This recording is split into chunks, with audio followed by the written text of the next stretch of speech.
muito séria a alegação de Alexandre de Moraes sobre o plano golpista dos participantes dos ataques de 8 de janeiro.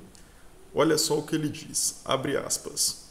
Um dos planos era me prender e enforcar após o golpe, diz Moraes em entrevista um ano depois de 8 de janeiro de 2023. Relator das investigações sobre a investida golpista no Supremo Tribunal Federal detalha os desdobramentos das apurações sobre o episódio. A reportagem é do Globo, né, sobre os ataques de 8 de janeiro, e Alexandre de Moraes responde várias questões importantes sobre o tema, né? Ele diz que no dia 8 de janeiro ele estava viajando em Paris, né? Que ele conversou com Lula e com Flávio Dino e que ele falou com Flávio Dino sobre a possibilidade de intervenção só na área de segurança, que fosse melhor do que um GLO, que poderia gerar ainda mais confusão no contexto que estava ocorrendo os ataques lá à sede dos três poderes lá em Brasília, né? Ele ficou muito chocado com a questão da polícia militar lá do Distrito Federal, né? Ele disse que não precisava nem de 100 homens para evitar que aquilo acontecesse, mas a inação, né, da polícia fez com que aquilo acontecesse mesmo com um número maior de policiais naquele contexto, né? E aí ele fala sobre as ações aí que ele realizou, que ele achou muito importante, né? Depois da questão das ações aí da Advocacia Geral da União, né? Que foram 3 decisões importantes que ele tomou, né? As prisões do então secretário Anderson Torres e do comandante da Polícia Militar Fábio Augusto Vieira, para evitar um efeito dominó em outros estados, né? Ele fala que se certificou que as polícias militares estavam tranquilas, né, nos outros estados, mas para não arriscar era importante tomar algumas ações e essas ações foram tomadas. Ao mesmo tempo, o afastamento do governador Ibanez Rocha também foi uma outra ação importante para evitar que pudesse ocorrer algo extremista em outros estados, né? Eventualmente, outro governador apoiar o movimento golpista, né? Principalmente nos estados bolsonaristas, que a gente sabe que tem aí governadores com ideais extremistas, né? E a determinação da prisão em flagrante imediata de quem permanecesse em frente aos quartéis pedindo golpe.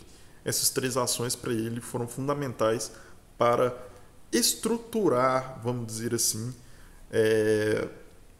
as ações do Estado, né, visando combater aí a intentona golpista, como é definido por algumas pessoas, né?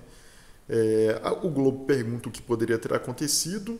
Aí ele diz, se tivéssemos deixado mais pessoas em frente ao quartéis no dia seguinte, poderia gerar mais violência com mortes e distúrbios civis em todo o país, né? Se não houvesse a demonstração clara e inequívoca de que o Supremo Tribunal Federal não iria admitir nenhum tipo de golpe, afastaria qualquer governador que aderisse e prenderia os comandantes de eventuais forças públicas que aderissem, poderíamos ter um efeito dominó que geraria caos no país. Né? E aí ele fala sobre os acampamentos também, fala sobre o que a investigação já delineou sobre o plano golpista, né? Ele faz uma análise sobre as questões, fala sobre quem já foi condenado, né? Sobre a possibilidade de chegar aí aos autores intelectuais. É uma entrevista extensa, né? Vocês quiserem saber mais detalhes aí. Ele fala também sobre a questão do Jair Bolsonaro também. Fala sobre a questão das plataformas no 8 de janeiro, né? A questão do que pretendiam fazer com eles, né? Eram 3 planos. O primeiro previa que as forças especiais do Exército me prenderiam em um domingo e me levariam para Goiânia. No segundo, se livrariam do corpo no meio do caminho para Goiânia.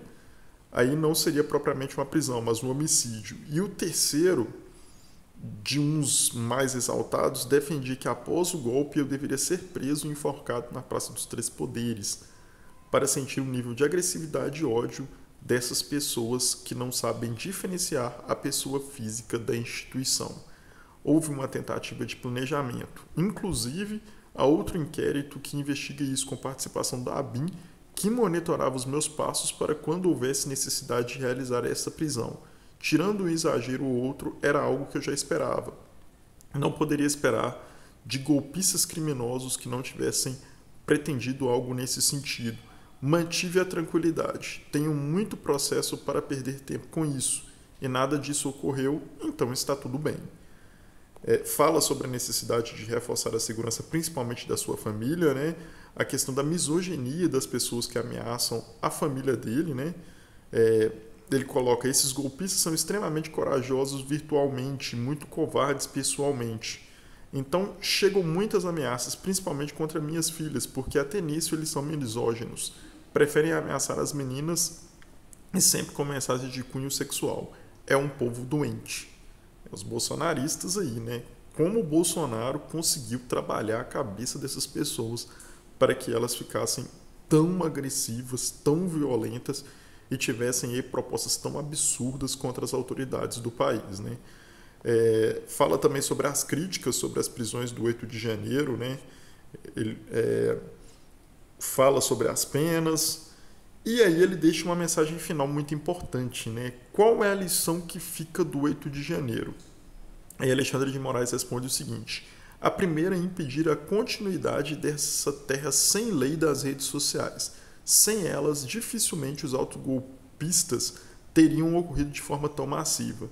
Na parte criminal eleitoral, todos os políticos, quando houver comprovação de participação, devem ser alijados da vida política, além da responsabilidade penal.